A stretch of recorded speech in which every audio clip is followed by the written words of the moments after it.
Hello, everyone, and welcome back to another week of our Cybersecurity Executive Brief. I am Corey Wolf, Director of Offensive Security at Risk 360, and today is Wednesday, October 30th, 2024, which means tomorrow is Halloween. I cannot believe that it's already Halloween. Before we know it, it's going to be Thanksgiving, and then the holiday season, and then it's going to be 2025 before we know it. It seems as though time continues to move faster as I get older. I'm in the prime age of 40, and time seems to be moving pretty quick for me and faster every day. Like I said, I'm 40, but in my mind, I'm still 15. But let's hope that keeps up. But yes, tomorrow's Halloween. I hope you have lots of good plans to either trick or treating or parties, whatever you're doing. I hope you're looking forward to it and you have a great time and a great weekend. But considering the time of year, this also means that there's lots of quarterly results being released from public companies. Along with these results come proxy statements, which are State of the Union type statements from these companies about what's going on with the company, talking about compensation, talking about all kinds of different things related to the organization. And if we take a look at Microsoft's proxy statement for their most recent shareholder meeting, there's talk in there of where CEO Satya Nadella has requested that the board withhold his cash incentive. So he will still receive his stock incentives, his stock compensation, which amounts to be about $70 million. But in this case, he had requested that the compensation committee at Microsoft withhold his cash incentive due to cybersecurity incidents at Microsoft in 2024.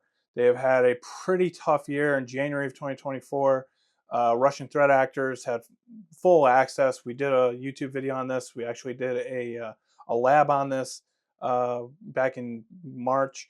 But in January of this year, Russian threat actors, for all intents and purposes, had full control of the Microsoft corporate tenant. And then, of course, there was the other one where the Chinese threat actors had gained access to signing certificates, which allowed them to create signed tokens, authentication tokens.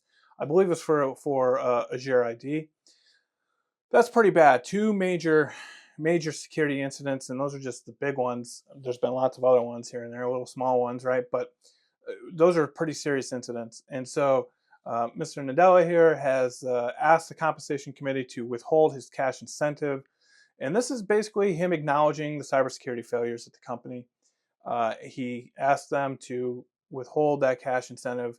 They ultimately came back and provided him with 50% of that. So this is the portion of the proxy statement from the compensation committee where they're talking about his cash incentive. And so where they say here, Mr. Nadella would be eligible for a cash incentive of $10.66 million for fiscal year 2024.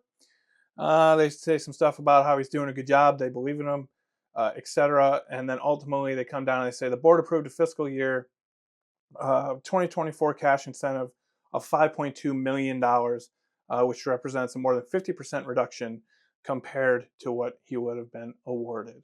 So he asked them, don't give me my cash incentive. The compensation committee came back and said, we still think you're doing a good job. Here's 50% of that cash incentive. But again, this is a primarily, it really showcases that at least he's acknowledging the failures of Microsoft when it comes to cybersecurity in 2024. So again, his stock incentives, his stock compensation of roughly $70 million was never in question. What was in question was an additional cash incentive that he has for meeting various performance-based goals of roughly $10.5 million. He asked them to withhold it.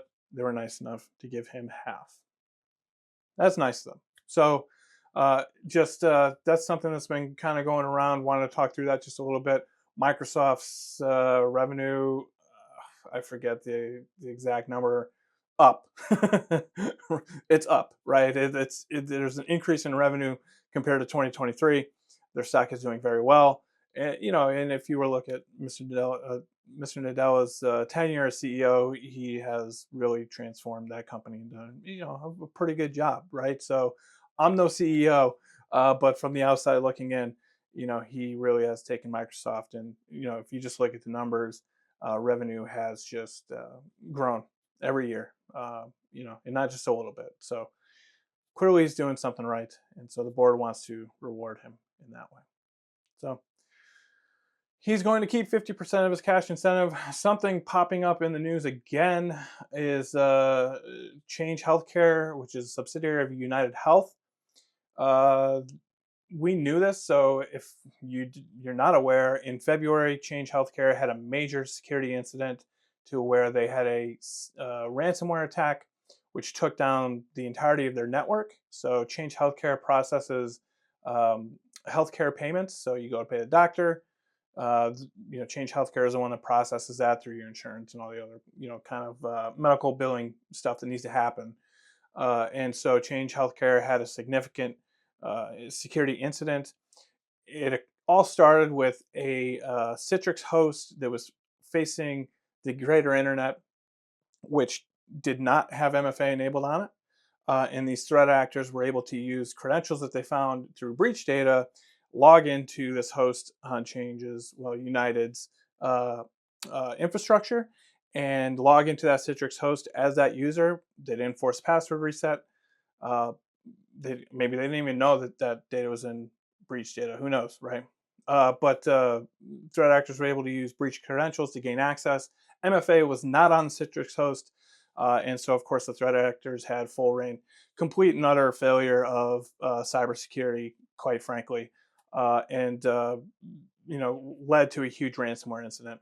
At the time, we knew that it was about 100 million people, and this has been confirmed. So, really, it's just complete and utter failure. So, Change Healthcare and United are, they have lots of different certifications and attestations for various compliance frameworks.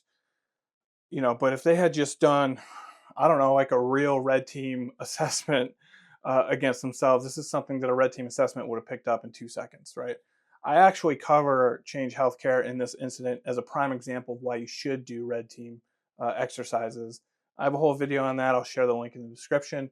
But this is something that absolutely should not have happened. We thought it was about 100 million people, which equates to about a third of the US population. This led to medical facilities and doctors' offices not being able to recoup payment from payments that were made by patients, right? So really cash strapped these businesses and these medical organizations, and serious incident. They were down for quite a long time, but it was confirmed that that it was roughly 100 million people, and we know this because where is it? So in June they released public notice, but they where is it? So it's oh yeah, the impacted number of people. The number of impacted people was posted on a list of data breaches maintained by the U.S. Department of Health and Human Services Office for Civil Rights. So ultimately, the federal government is confirming this for us, that it was about 100 million people. This actually is another instance, Elevance Health from 2015, where about 79 million people were breached.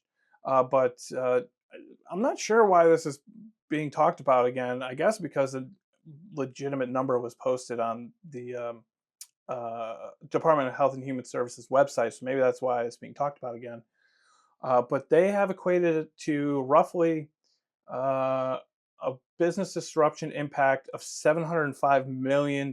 So almost $1 billion, really, if you think about it. But it's going to cost them, well, just in the business disruption, the impact is about $705 million from this. A red team engagement cost 80 grand, by the way. But they called this out in their, again, talking through shareholder meetings and revenue numbers for public companies and that kind of thing. This is where they disclosed that $705 million number. Again, that number is just in disruption. So that's stuff where, they couldn't actually process payments or, whatever it might be. There's definitely other costs associated with this breach. But they do call out $705 million in their 2025 profit 2025 profit forecast. So, yeah, $700 million, 100 million people, U.S. citizens, 100 million people's personal information released and compromised in some way. We got to do better. Nothing else to say. We got to do better. Last but not least, something that I saw probably about a month ago now, and something that I wanted to call out. So Red Canary just put out a threat intel report for the month of October, where they go through various threat intel information. It's a really good read. I'll put the link in the description. I suggest you check it out. But one phishing lure, I guess you could call it, that we started to see kind of make the rounds is where proof point, I think, actually referred. Yeah, so quick fix is what this technique, I guess, is being referred to. But that was a name coined by Proofpoint. What happens is that through an email, text message, whatever, I don't know, lots of different ways, a link is delivered to a victim, a target, we'll say. The target clicks on that link, and what happens is when they go to this web page, something comes up that talks about you need to make an update, right? And it says, to update your browser. I forget the exact keys. Yeah, here we go. There it is. Yeah. Verification steps, not update. I got that mixed up with something else. So you need to verify. So they're saying, hey, you need to see this document or something. We need to verify. And they tell you to press Windows button R, which brings up the Windows Run dialog. Press Control V. So when you go to the website, they will add something to the clipboard. So they say, open up the Windows Run dialog with Windows R, hit Control V, paste that text that the website copied onto the user's clipboard, press enter. So basically, it's an interesting way to get a victim to run a command for them. And we started to see it a little bit, but it has really taken off. In this case, it executes a PowerShell command, but it seems as though it's been a really effective method for these threat actors to gain access and to execute code on victim machines. So simple. The simple stuff is what works. What was it? What did he say? Simplicity is the highest form of sophistication. So I think it was Da Vinci that said that. I could have it wrong, but simplification is the highest form of sophistication. Simplicity is the highest form of sophistication. Got it. But I wholeheartedly agree. In this world, it's the simple stuff that works. As us as offensive security practitioners, we like to get in the weeds, and it's a lot of fun to do all these complicated, setups, which work. Don't get me wrong, but the stuff that really works is that just real simple, easy to execute stuff that actually works, time in and time out. And yeah, this is just another example of that. It started to gain more popularity, and this specific technique has started to gain more popularity in various phishing campaigns. So that's all we got for this week. Again, I hope you have an excellent Halloween. I hope you have an excellent weekend. And guess what? We will see you here again next Wednesday. Speak soon.